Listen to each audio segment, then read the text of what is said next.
Okay, on today's podcast. No. I know you decided to go with one of my favorite subjects in the whole world. Okay, so holistic medicine. Yes. Whatever that means. Holistic medicine, like the definitions, like the whole body, mind, spirit. I think That's kind of definition of holistic medicine. and I think you could just basically say if it isn't Western medicine, It's holistic medicine. it could almost fall into that category.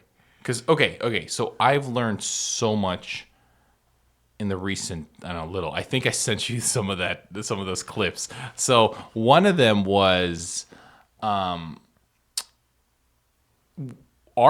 like bodies, how they work, are as unique as a fingerprint. Okay, so Western medicine gives you a pill. So everybody has a headache, and the pill is the answer, right? When headaches are so different, everybody has a different. But the Western medicine again is just a pill. Here's a pill. Here's a solution for your problem. Right. And that's largely to do with their compartmentalization of everything. It's like, and they have different pills. They have different headache pills. But I get what you're saying. You know, you have a migraine. That's kind of a broad category. Sure. And there's specific medications just for migraine. There's ones, blood pressure pills if you're having headaches due to blood pressure, like elevated blood pressure. Okay, let's talk about just like the generic, Right. Yeah. whatever pill you want, like Yeah, anti-inflammatory, Advil. Right. My knee hurts, same pill. Right. Pain. Yeah, pain. Pain In pills. general. Yeah, pain pills. Yeah. That's like, I'm so against treating your body that way, because that's not the root solution to your problem. No. I think Western medicine and a lot of those drugs have great places. Like, I think there is a time for penicillin, antibiotics. Sure. They're really, Sure, and they're handing them out like candies. right. When a lot of the times it really isn't necessary. Sometimes it is, but Sure. Well, it's so bacteria doesn't grow in your wound that just got surgery. Right. In that scenario, I totally agree. Right. But like, there's so many different versions of how to fix. Like, I don't know. I got into holistic medicine more and more, and like these plants and roots and different way, taking them and then applying them to your body. And it's so fascinating. Like, why aren't we learning this? Like, why isn't this more common? Is it because it's vague and it's not precise? Like, because let's say some of this holistic medicine might work for you great, and then you're like, hey, do this, it worked great. And I'm like, it didn't do anything to me. well, something that's changed a lot in a very short amount of time. Cultures of people tended to be in an area for a very long time. So like, I see where so you're like going we're with this. Where we are now, this used to all just be Native Americans, and they were always here for a very long time. They got accustomed to the plants and the resources that they had available, and it probably worked really well. Now, if you take, Native American medicine and you transport it to China or Japan or, over Russia, anywhere, it may not work so good for them because it's not their indigenous way and the things that they used. I know people that live in rainforest have a whole group of plants at their disposal. I don't know, vodka solves a lot of issues in Russia. Right. Right. Vodka That's solves, not even a joke. Yeah. It's kind of a joke, but it's used a lot. Right. Yeah. So you sent me mullein today. Yeah, I was Okay. very fascinated by that. So a little background. I live, California has a lot of holistic people, and right, we That's an understatement. right, and we have the other side too. We have the Sure, plastic sure. Barbie girls and all that other yep. stuff too. But California, we have a lot of open-minded people into a lot of holistic things. I happen to live in an area that, even for California, is a very holistic community. Sure. I have apothecaries down the street from me. I have one of the only Northern California schools of Ayurvedic medicine right down the street from me. Fascinating. As I mentioned, the isolation pods, one of the initial places that ever offered it, just a couple miles from my house. So the area that I lived in, I'm very surrounded by all these holistic people. When I was younger, as we were setting up this podcast, I was telling you, my first job was on a farm, bucking hay, all that stuff. And what grew out in the field wild all the time? Mullein. Mullein. Oh, the yellow flower. Yeah, Yeah. it's just a big tall weed. And what's funny about that is we used to pick it and drive it to the town where I live now and sell it to a holistic apothecary place. And they used to have their whole ceiling was full of all these herbs that we would just pick and bring. Weren't even charging them. We were selling them beef. We were selling them beef, the beef bones. They were making beef broth or Sure. And then the lady that I worked for, she would just be like, go grab, they like this and this and this. And I used to go out and just grab great big bunches of mullein, and we would just bring it up like, here you go. Wow. So. And you got exposed to it like naturally. You're like, why am I so healthy? I don't know. No, it wasn't even. I wasn't even that healthy back then, because even though I was around all that stuff as an early, adolescent, but at an early age in my adolescence, I wasn't being taught what it was used for. I wasn't using them. Sure, you're kind of oblivious to it. Right. I was playing Nintendo. Right. So, okay, mullein, perfect example. Then there's healing using magnets.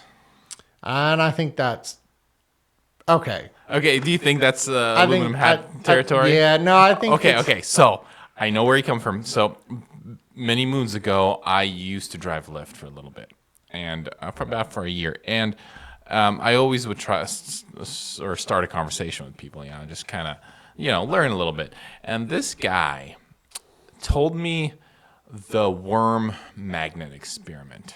This was done in the 50s, before all these 3-letter government agencies were in place. So what he did, this is kind of a rough explanation of what I remember, what he told me. So he grew worms, and he noticed some worms are aggressive, and they were bigger and died off quickly, right?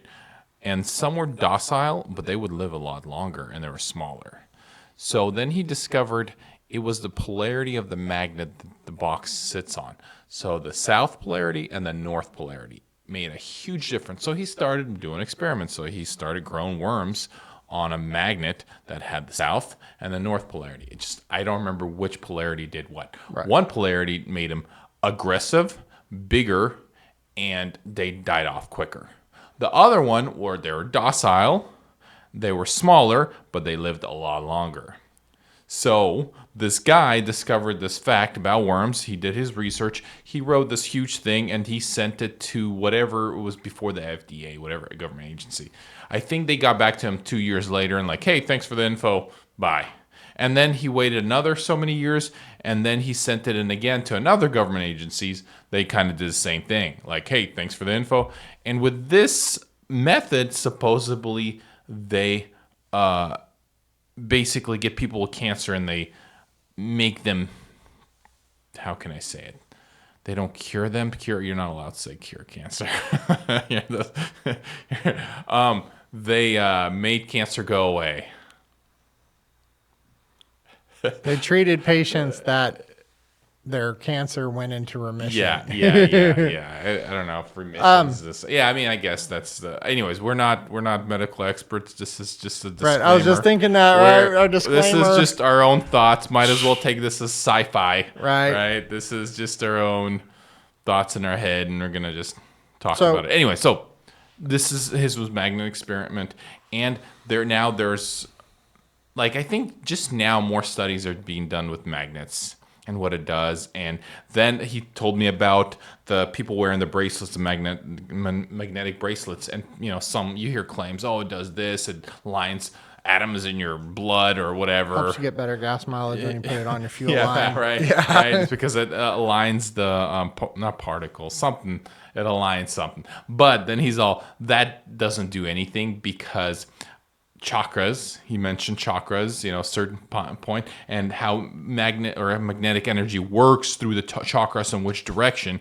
So that kind of, because the magnet one's pointed this way, one's pointed this way, you have to point the magnets correctly in each part of the body. So I'm like, interesting. Again, all aluminum hat territory stuff. But he does this for a living because he's all. I have a. I actually I think I remember his name. I'm not gonna say it though. And he's a local guy in El Dorado Hills. Okay.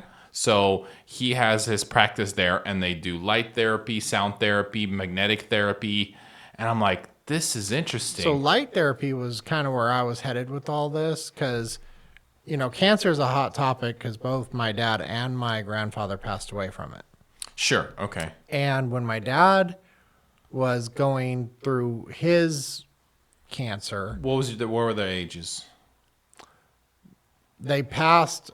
My grandfather passed at 62. My father passed at 58. So close, really young. Okay. Like close in age. Right. And when my dad was going through it, it wasn't like I was trying to cure him, but I was out in the world. You're doing research. Absolutely. Yeah. And I went to a used bookstore and I found a book called Vibrations. Okay. And they were not curing cancer with light.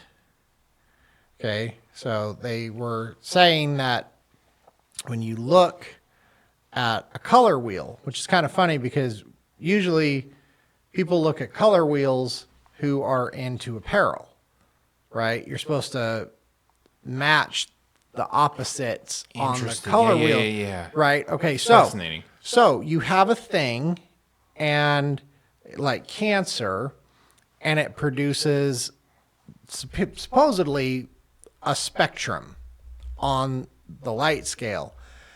And the way that you restore the balance is the best way to, because they're not, again, like I said, it's not curing it, but it's like your body is this, the cancer is that, and we need to get the system back in balance. So what they would do is for various ailments, one of them, of course, cancer, they would use the light that's the opposite of the spectrum that it's producing. Okay. So that's How would they determine what light is producing? So that's a very good question. It's been a very long time since I read that. Okay, no worries, but the idea is there. Okay, But the idea is there. Gotcha. And what's very interesting is I've been able to find a lot of my older books that I read years ago. This is one that I've not been able to find again. Ooh. So I lost it during the divorce period. The government took it. Right. No, and I really would like to find it again because it is very fascinating. And they explain. Do you remember the name or anything? Vibrations. Oh. But when you Google or look on Amazon for a book called Vibrations, there's literally hundreds of books that either have it in the name or actually have it as the title. Okay. Well, I mean, it could be similar. I don't think it has to be that book. You could probably find a similar book. You could probably find a similar book, but these guys, it was a good book. Okay. So okay, vibrations.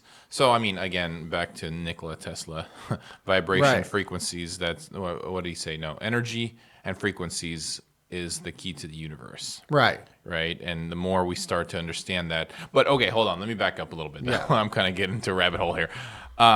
All this goes with, though, a diet that works for you. You can't be an obese person eating pizza and saying, hey, this light therapy is going to, make my cancer go away. So there's What do you think? there's a maybe on that. I think that your diet can influence it, but I think there are things that will restore balance. I think at some level your body wants to do the right thing. Oh, that reminds me. That kind of says, what is a healthy body? Like, how do you get your body healthy, right? The natural state of your body is what we know is healthy, right? A person that doesn't struggle from, normal pain day to day, can sleep okay, that, has a good proper weight, right? How do you get your body to healthy? Your body is naturally healthy. You Right. just have to put it in its natural environment, feed it the proper, nutrition, put it in the proper environment, and body takes care of itself, goes to the state of healthy, which is the most natural state that the body could be in. Right. So, And I think we get confused a lot as like not being in pain is not the same as feeling really good. sure, Because sure. I think healthy feels really good. You know what? Yeah, no, I love that. Yeah, yeah. Right. So you know what I'm saying? It's like again, like you take a pain medication, the pain goes away. That's great. You feel some relief, but relief is not the presence of health. The Sure. absence of like pain or the absence, just like the absence of obesity is doesn't mean you're healthy. Yeah, yeah, it's a good point. You know, Lots of skinny people getting heart attacks. well, lots of skinny people have other issues, whether it's Lots malnutrition. of skinny people get cancer too. That's Right. right. Diabetes. There's even diabetes with skinny people. Like, how does that even work? Right. So, you know, I think there's, in what you're saying, there's something very important, which is to realize that, the just because you're getting enough sleep and, you're not just totally exhausted and you're not in total pain and all these things, that doesn't mean you're at optimal health. I think you'll know when you're at optimal health because you'll feel vibrant. You'll be Yeah. like, Yeah. you'll be glowing almost. I like it. Speaking of, ultimate. What? No, what'd you say? Optimal. Optimal. Thank you. Is I think I don't know. I'm experiencing with it. I'm having like it's either a placebo effect because that's the thing with holistic medicine. Is it placebo or is it actually doing something on the molecular physical level? So grounding. I'm ready for it. Grounding. Yeah. Okay. In the last week and a half, I've been grounding myself. That doesn't mean putting myself in the corner or taking away my electronics. I've been. I love it. I've been really bad. I have grounded I myself. ground myself. So it's basically I'm using a various contraptions to connect myself to the Earth's ground. So let me give you kind of a broader understanding of this. So as we, a species, human species, evolved, we've always had our feet on the ground, always touching the ground. This whole modern of our rubber shoes, our rubber floors, carpets, linoleum, wood, whatever, it's all isolating us from the ground. We never touch the ground. And if you start doing some research, there's a lot of people that are still like saying, hey, no, you have to always walk on the ground for an hour or two or 30 minutes, keep your feet on the ground, touch grass, hug a tree, whatever. It all grounds it. And then you could use a multimeter. I used a multimeter, and the multimeter kind of just shows you, how can I say it? It shows you because it's all relevant, right? It's not like the multimeter shows that you are, how can I say, have some sort of energy flow through you, right? It's not showing you that. But okay, you touch the positive end of the ground, or the meter, and then the negative, you just put it to some earth ground, right? And you isolate yourself, stand in shoes or something, sit on the carpet, and you'll have some certain voltage. And then you get your hand and touch the ground, and that goes to zero. So it kind of like there is something to it. Something is happening, right? Because the multimeter will show you there is something happening because you'll hold a positive lead, the negative lead somewhere on the ground, and then you touch the ground, right? And there's something happening. So, anyways, last week and a half I've been grounding myself. Well, I'm sleeping, and I've never had such good sleep. Every night I'm having good sleep, and I have issues. I have like this kidney thing. Long story, and it always bothers me because I always got to get up in the morning. The morning at night and twist over so the kind of pain goes away. But it's been so good. So basically, it's supposed to like biggest thing with the grounding, inflammation, right? Your body doesn't get so inflamed. Inflammation dies down quite a bit. And it's interesting because, this goes back to kind of that analogy I gave you with the carrots, right? If you just had a choice between these carrots, and you don't really need science telling you that it's working. Personal experience will tell you enough. You do this, you feel better, good enough for me. Well, that's at the end of the day, we are our own doctors. There's no doctor that's gonna make you feel or help you be healthy. Mm-hmm. You're your own doctor. You have to learn about your body, what it wants, how it feels. Again, like I said, health is like the ultimate, I don't know, euphoria, like when you're vibrant. It really is. And then, personal experiences that I'd like to share with you briefly that I think take all of this and put it together. As a child, I was always in a tree. Yeah, no, same. I swear to God, yeah. right? And as a child, I was always, I lived out on some property when I was a kid, always out in the grass with my feet off or my shoes off. Shoes off, yeah. I remember that. I remember how dirty my feet would get. Right. Specifically. Yeah, and you have to wash your feet before you come in the house. Exactly. Then you're good to go. Later, and I remember this very distinctly. I was with my mom and a group of family members, and we went to a river, and it's local here in Auburn, and you go way down this canyon, and there is nothing. There is no cell reception. There are no power lines. And then we all kicked our shoes off, got in the river. You've got all the ions from the water. We'll talk about water in a minute. And, of course, you're not just feet on the ground. You get in rivers and you actually put your hands on the ground. Your feet are on the ground. You're in the water. You're out of the water. And you're also not getting bombarded with all of the things that you needed grounding to get rid of. All these like power lines and all this other stuff. Sure. And everybody collectively experienced the same thing when we left. We got in the car. We were all feeling really good. We had a really great time. We got some sun. It was wonderful. And as we drove back up the canyon and got back into town, it literally felt like somebody was just putting a weight vest all over you. Fascinating. And okay. we you all felt it. And we all were just like, oh my God, I am so all of a sudden just exhausted. And we all had felt really, really good. We didn't really equate it to much other than being re-exposed to all of maybe the power lines. Sure. And this was this is before cell phone, right? What year was this? Good question. Early 90s? Or? No. This would have been roughly in the early mid 2000s. Okay, so cell phones were around, not as much, but okay, this stuff was around. Power line, the bigger power lines. Yep. Sure.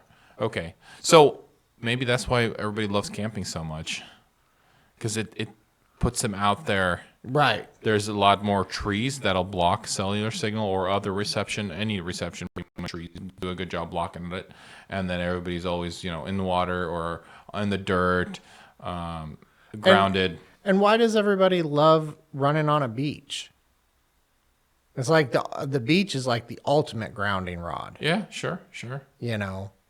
Barefoot especially, it's fantastic. I love it. Yeah. That kind of reminds me, as we're talking about health and like going back to our roots almost, holistic medicine, grounding, barefoot.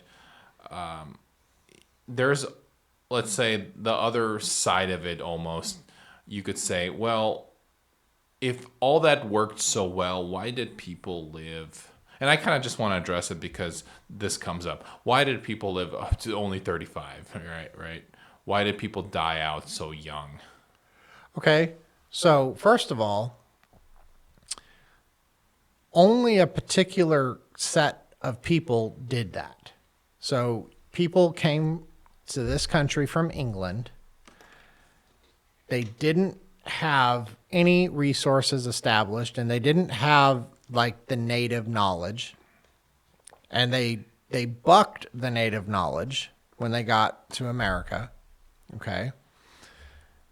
Their practice, you go back to the European cultures, and there's a whole group of them that were like moving. And as they moved, you could see their health degrading. Again, people who have stayed in areas for a long time.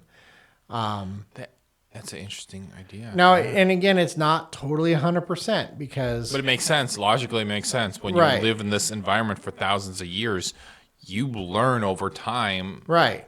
And So the knowledge passed down. I don't know what the average Native American lifespan was before Western culture came, but there's many accounts of them being very elderly. Okay. Makes Okay. sense. Yeah. You go, just to some of the other ones, you go to Japan, same sort of thing. So it's almost like almost a lie that people died off at 35. Because I guess when people would get sick at age 20, it's a death sentence almost, like bacteria, Right. a cut that doesn't heal on its own properly. And then we could get into the teeth issue in a minute. And then, but anyways, I was gonna say running water and the sanitation, I think, is a huge factor. But that's in the city. I mean, if again, Native Americans, I'm sure they did things right where their sanitation was far away from where they lived. But when you get a city like a Roman city where everything is closed, I could only imagine the stench there. No, and I think whenever I think you can look at cities as a lot like a petri dish. Yeah, okay. You cram the bacteria in a little place, and it just goes rancid and takes over everything. It becomes rotten, and the bacteria won't even live forever in a petri dish. It just like explodes and then dies. Well, yeah, because it ran out of food, though. Well, it ran out of food, but it expands very quickly as well. A single microbe just kind of floating around doesn't really do much. You pack a whole bunch of them together, they blow up, they compete for what food is there, they run out of that food, and they rot and die much quicker than in like a free range environment. Sure. You see this is something, I learned in livestock. Cram a bunch of cows in a small space, they get sick. It's just filth and everything compacted. Cows that have hundreds of acres just to roam around on, then never get sick. Fascinating. Right? Yeah. Same cows. It makes sense. Absolutely. Right. Yeah. Same cows. Right. The only difference being really the amount of room each cow has. They can poop, they can walk on.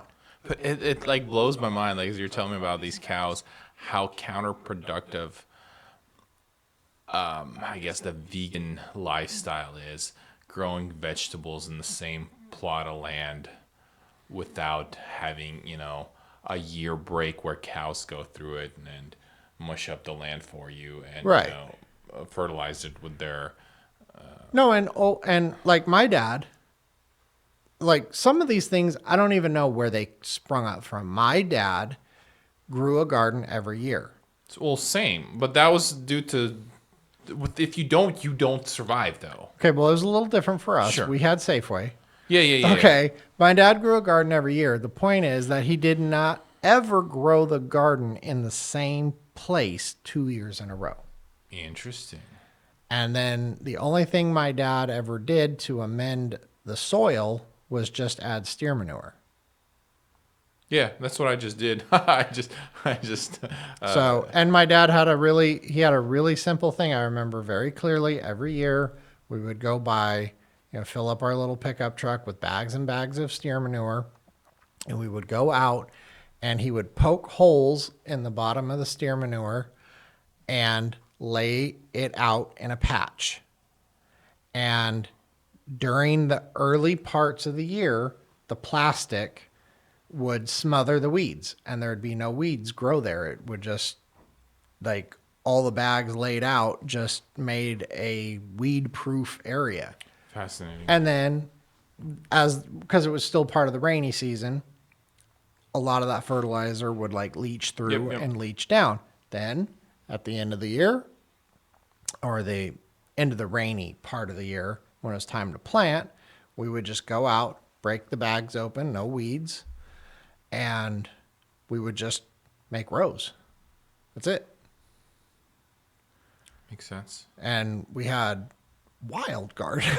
So it just, I don't know. Like there's something missing. I would say, huge part of it is the Western diet, because at some point, why are we even talking about holistic medicine? Why do we need this holistic medicine? A lot of it has to do with us even getting sick to the point we need it. Why are we even going out of our way to search for how to make ourselves healthy? Why is this grounding stuff working so well for me? So the truth is, like once upon a time, grounding wasn't even needed. It just was a thing. It was just part of everyday Right. life. It's like breathing air. Right.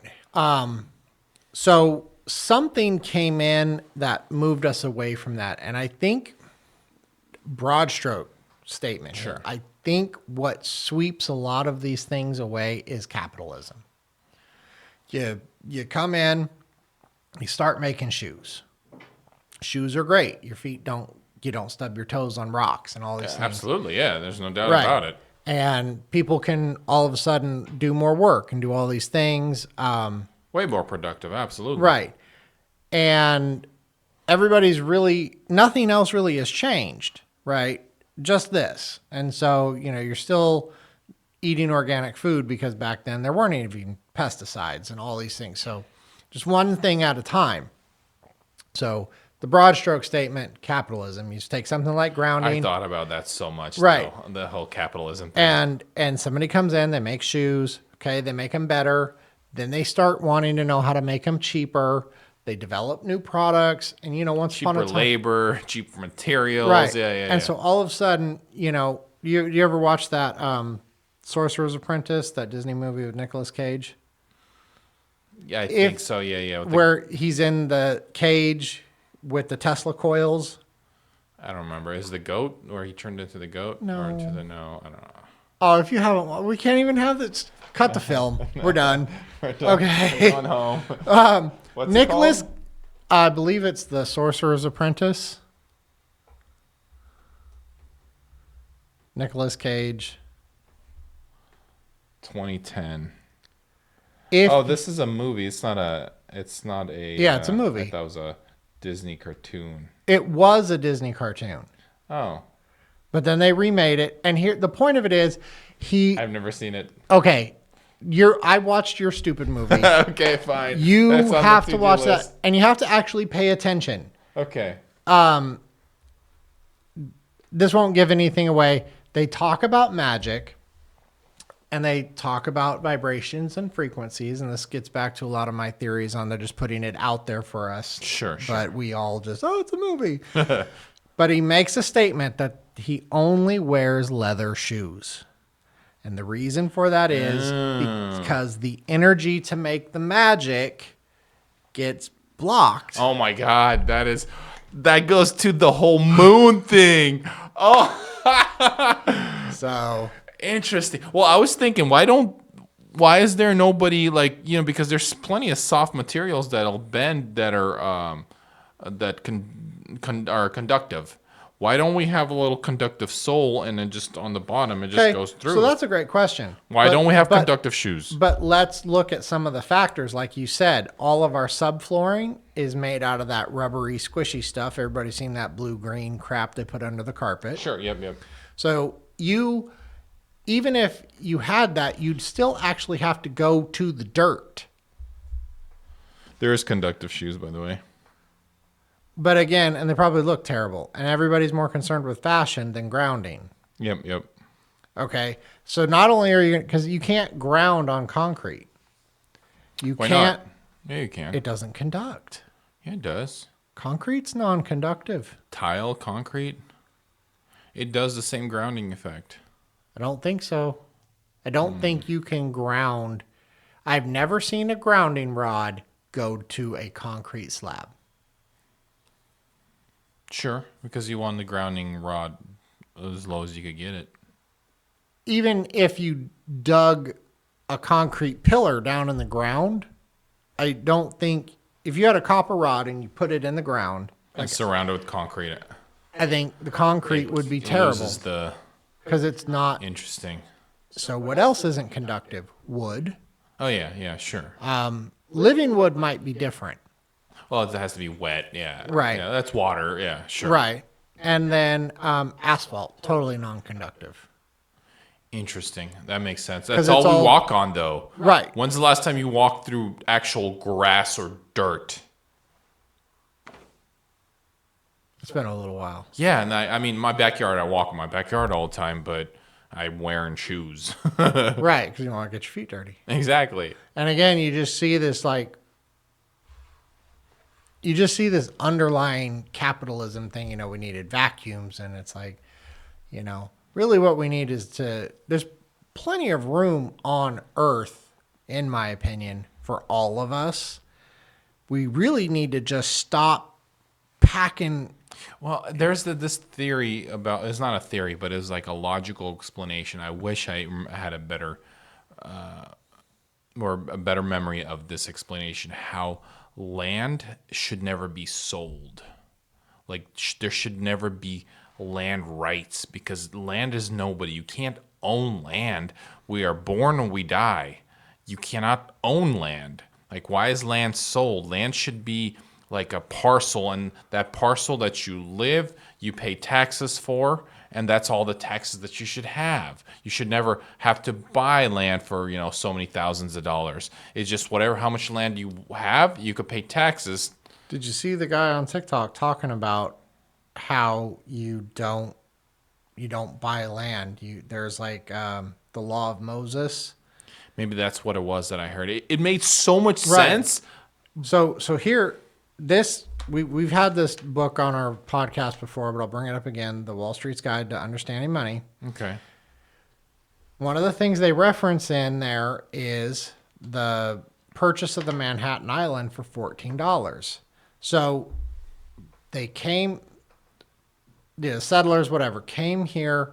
They wanted to buy the land from the Native Americans. They wanted to buy Manhattan, I believe. Okay. I believe it, one of the islands in New York.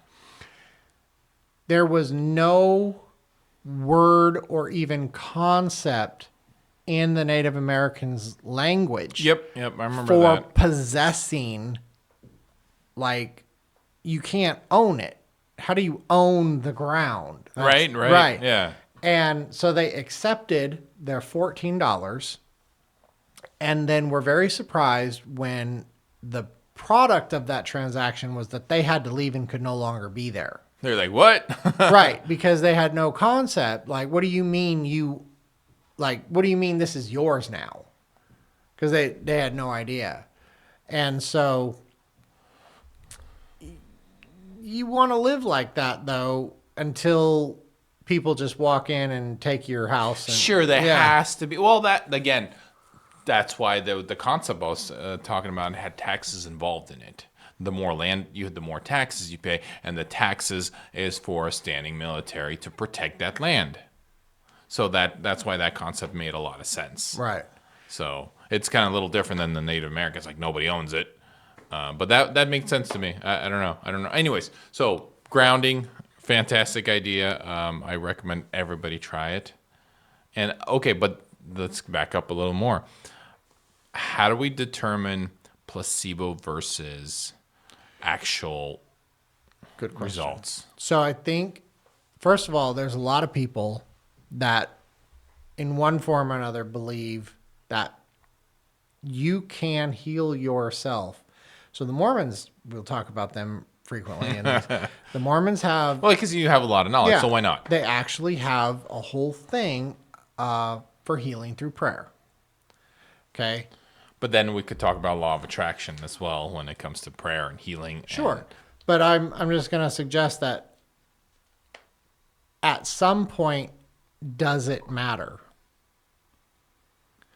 If it works,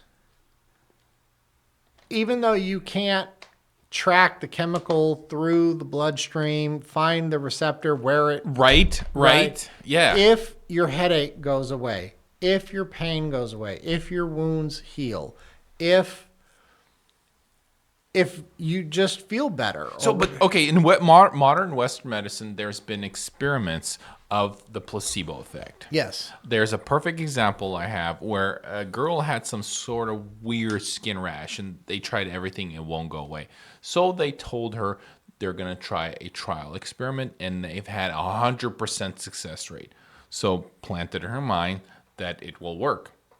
So they dress her up in some medical gown stuff, put a cap on her, and they put her through an MRI machine that's off. It's just nothing's happening. She's just laying there on an MRI machine. They put her in. They're like, okay, the test, it's changing your body, something, right? They take her out, and they're like, okay, it looks like it was successful. You're going to start healing. So, and then they go back to her in 2 months. She's like almost healed. It's like, what? Right. Perfect. Like, I love that example of placebo effect. So, Did you see? So I sent you a video about kind of this subject about it's that one guy from 10X Health. sure. And he's talking about the most powerful frequency that we emit as a human is what he referred to as authenticity. And the trick there is... Authenticity. Okay, you can't be lying about it. No, the thing of it is you have to really believe. Yeah. Not just like, because I swear, even if like you could really self-sabotage even stuff that we know will work. Well, that's why the whole law of attraction goes to the thing is like, if you're going to call yourself names, like, you're going to call yourself stupid, fat, ugly, whatever, you're going to be those things, right? Because you're believing those things. And I forgot it was like, the mind doesn't know what's real or fake. Your body does, but your mind doesn't. Yeah, because they're like, my favorite one about that is you can't not something. So if I tell you, don't think of an elephant. Oh, too late. Right. You can't actively not something. It's a what do you call that? It's conflict of terms. Right? You can't actively not. Okay. Right? So you can be thinking of something else, and while you're thinking of that, it just happens that you're not thinking about an elephant. It's kind of like the whole not therapy, the meditation. So when people meditate, like, what's meditation? Meditation is clearing your mind, not thinking about anything. Like, if you have, like, people that actually can't do that, I'll give them props. I've tried many times. It's so difficult to not think about anything. Like, I'm going to say, hey, meditate, don't think about anything. Stop thinking. No, it's like almost close to impossible for me, at least now. But anyways, okay. So the placebo effect, I don't care if it works. And the funny thing is it's so prevalent that they have to test for it. Yeah, exactly. Well, because it works. It works. So do you call it the placebo effect, or do you call it, now we're starting calling law of attraction, because you're attracting. And again, changes. why isn't it more prevalent? Because capitalism can't patent it and market it. Oh my God, yeah, tell me about it. Right. So And why it doesn't work for everybody 100% of the time. No, it doesn't. Exactly. Like you're But saying, that- you have to believe. But that could come down to the actual belief of the person versus, because a lot of people, even if you give them a drug that you know will work, if they are totally skeptical and Yep. they can self-sabotage their own results, even if it is. Well, that's why in drug trials they have a placebo portion, and then they have the actual drug trial portion. What's hilarious about that is the drugs don't even work 100% of the time. Right? There is no Yeah. drug that Exactly. they put on the market that works 100% of the time, except maybe vodka. Yeah, exactly. It works every time. Well, I mean, antibiotics, they do a pretty good job. I'd say that's probably the most advanced, not the most advanced, but the most It's one of the highest widely. success Yeah, rated. exactly. But even that doesn't absolutely always work. Yep. People Sure. have infections that But they the negative effects of penicillin are pretty bad too. How it kills, the good bacteria, the stomach good bacteria. This is true. And then it creates havoc with people's health. right. So But okay, so I mean, again, the holistic thing I don't think is if you're still not taking care of your body, again, eating correctly, whatever that means for you. Because if we get into diets, again, I'd say people's health is like unique as their fingerprint.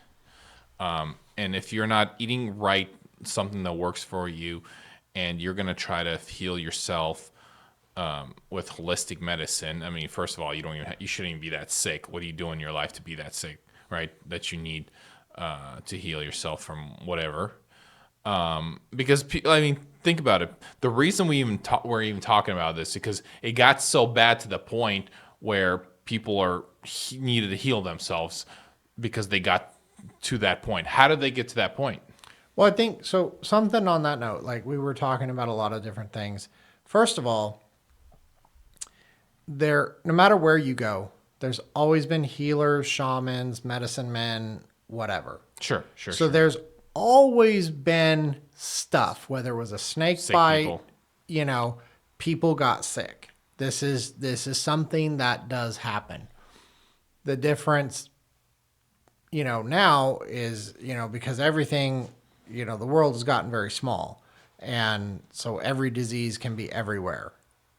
I love how you bring up the Native Americans as a perfect example because they were kind of almost, I would say, compared to the Englishmen or whoever came over, the Western man, they came over with a lot of disease because they all lived very tight. Yeah, and they traveled very tight. Exactly. Like Ships. they're on a ship, Yeah. 40 people on a ship like as big as this room. Starving. I know, right? Right. So yeah, you're gonna grow disease, whatever, and then Native Americans, one lived way over there, one lived way over there. So they didn't experience their bodies didn't grow this disease because I can't think of an instant. Maybe there was where Native Americans gave a disease to the people that came here, the Englishmen. No, there's only been a few times like we went down and got malaria from the mosquitoes. The white man has traveled and gotten diseases from other Are those places. people in that area though affected by malaria? I think they were too, but Okay. so something I kind of want to address though before we really run out of time is kind of like we're digging in hard on a couple of topics. There's a lot of holistic healing out there. There's gonna be a part 2, 3, 4. Part 2 and 3. Yeah. Okay, well, I just kind of want to throw some things out there. Like, have you heard of Reiki? No, never heard of Reiki. So Reiki aligns with a couple of Christian beliefs and verses out of the Bible, which is they heal through the Reiki healer heals you. It's like an energy transference. Okay. So there's that. There's like Tibetan singing bowls. Goes back to sound frequency. Well, there's the Right. Yeah, sure. Acupuncture. Another one of those like My grandmother was, tinfoil things, but people believe it. They swear up and down by it. and the nervous system has pressure points. There's some logic to it. Yeah, some scientific logic to it. And they have mapped out the energy pathways. And that was before the modern medicine, modern technology, right. electricity even. Right. A lot of, we had the human bodies. I mean, is it a lot of it's made up? I don't know. Like the chakra points and, the way the energy Right. flows, magnetic fields in your body. All that stuff was figured out before. So there's another guy that I love. His name's Master Montauk Chai, and he talks about the energy, and the thing that makes your energy healthy is moving it. Stagnant energy is unhealthy energy. It's the moving it that Okay, but how do you move it? he goes through it. So he has the cosmic orbit, and there's different ones. So there's the one that runs, the big one goes from like your head To groin? to groin and back up, and Sure. it goes in a loop, and you start to feel it. Are you in a meditation pose Kind of. when you're doing this? Kind of. He goes through and instructs how to do it, and then there's smaller orbits in different areas of the body, and you actually churn the energy. And There's a lot of Eastern, movements where they're standing there moving right, the chakra. qigong Yeah, is yeah. a good one where they use movements to move their energy fields. But okay, because I was gonna say, like, is it when you're starting to do physical movements are just healthy for your body versus stationary, right? Our stationary environment where we sit behind a desk, I think is just, death knocking at our doors versus moving, not just moving at like a construction site, but proper movements that are beneficial. But I think if you've ever taken the time, like if you try sitting in like a meditative state and you really focus on just say like your hand, and you really start to feel your hand, do not like your attention is what does it. You really start to feel your hand, then you start to be able to feel like the cooler air moving, maybe the warmer air. If you really focus on a body part long enough, you will notice it warms up. I remember there's this thing where kids used to do Yeah. this, and you kind of feel it. I don't know. Again, is it all in our head? Is it placebo? Or is there actual physical science behind stuff like this? I don't think anybody's doing really research on this. Not good research. And how again, can you do research? No, and it gets capped at the knees because There's no profit. there's no profit. If Right. everybody was healing themselves, I how mean, would that's we- why, because I'm super against communism and stuff, but a few things that those communist Ruskies had, they had lots of these interesting experiments that there would be no other way to do them or no other reason to do them. Like, especially with the space explorations that they did was fascinating. Like how they had all these things go to Mercury. Nobody's doing that, but they had a bunch of drones going to Mercury to try to explore Mercury. And they had a lot of these things in health as well. Because when you, especially, I don't know it because I was too young when I came here. If you ask anybody that grew up in the whole Soviet Union sphere, the medicine was so much different there than it is here. A lot of it was holistic, and it was state-sponsored holistic. So it was different. So this whole capitalist Western medicine is, I'd say, a problem. I mean, you combine with the whole greed aspect and the whole what is it? I forgot my thought. Capitalism, greed, and Western medicine. Yeah, all the above. Yeah, and it's a problem. It's a problem. Oh, the Western diet. Oh my God. Yeah, the capitalist greed, Western diet, and Western medicine. have you right? There's a problem. Yeah, for real. Yeah. And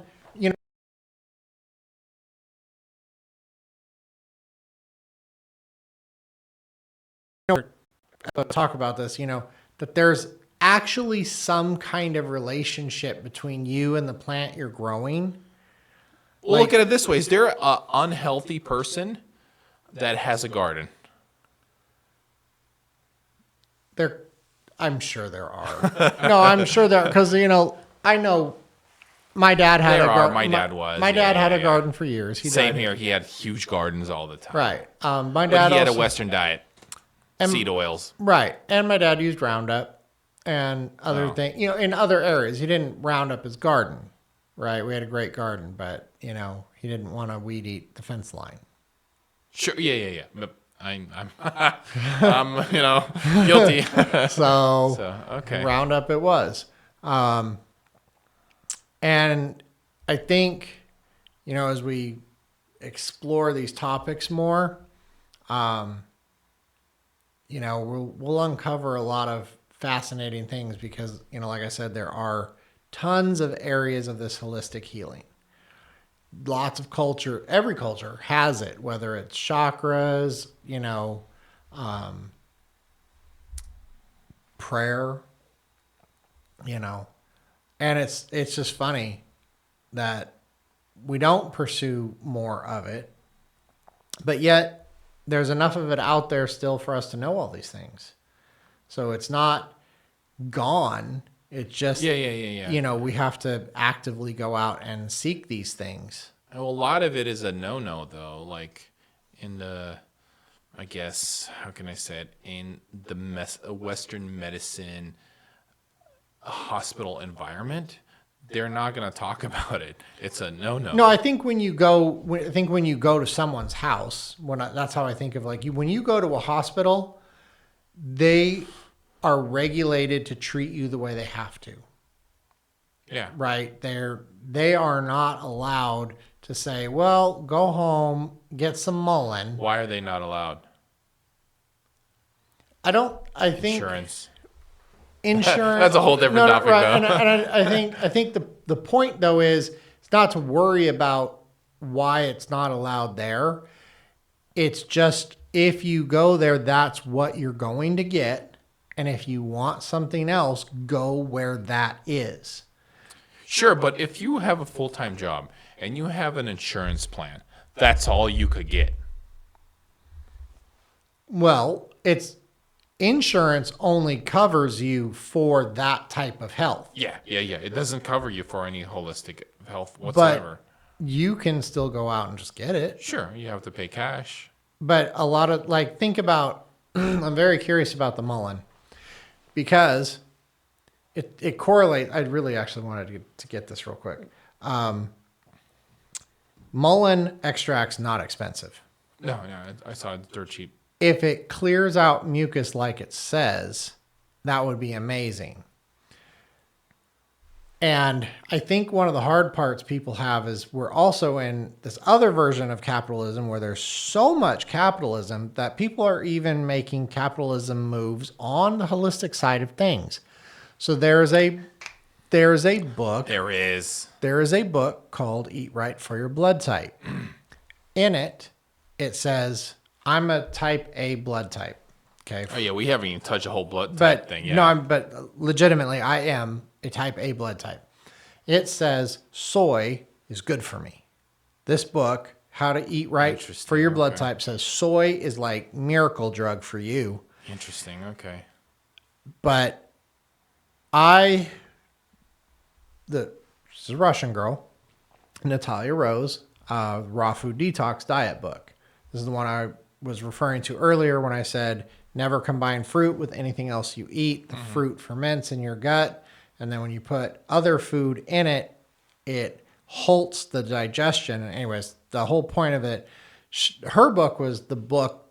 When I talk about when I was younger and I was 167 pounds, didn't do anything but eat, I was just following her book. Like 90% of what I was doing was just right out of her book.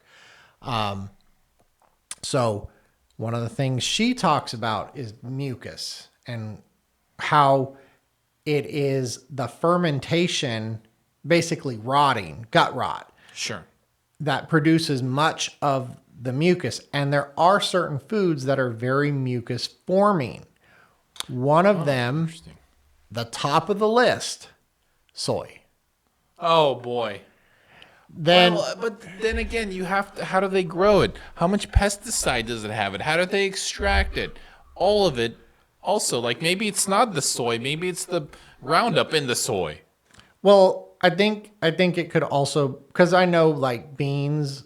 So like as you move down the list, one of the other things that she really avoid, like everybody should just not eat peanuts. Very Okay. very high mucus producing foods. Interesting. Another one, wheat. Yeah, I Very agree with that. very Yeah. mucus producing. Dairy. But I agree with but that too. like milk, a lot it degrades when it's cultured and it's alive. Yep. And living food is kind of another topic. There was a great book that I read a long time ago, Young Again by John Thomas. And he gets down to the level of molecular spin. Like, and this will get into, we might have to put this in another video. It's kind of wrapping it up here. How different frequencies, like when you say positive words to water, then you freeze it, the crystals take different shapes. Yep. This molecular spin that he talks about goes into that realm. So I don't know, how are we on time? Are we? Yeah, we're done. We're up. Yeah. Gosh, So, that went fast. Western medicine, Avoid. Western diet, Western capitalism. And then do you know anybody who's on a bunch of pills that's living a long time? So what's the... I do. I actually do. Here's the thing, though. They kept her alive till she was like 92. But there's a quality of life as well. If you're just like a vegetable for 10 years, what's the point? My mom, she smokes. Like her only thing, she smokes. She takes no pills other than like a multivitamin. And she's almost 80.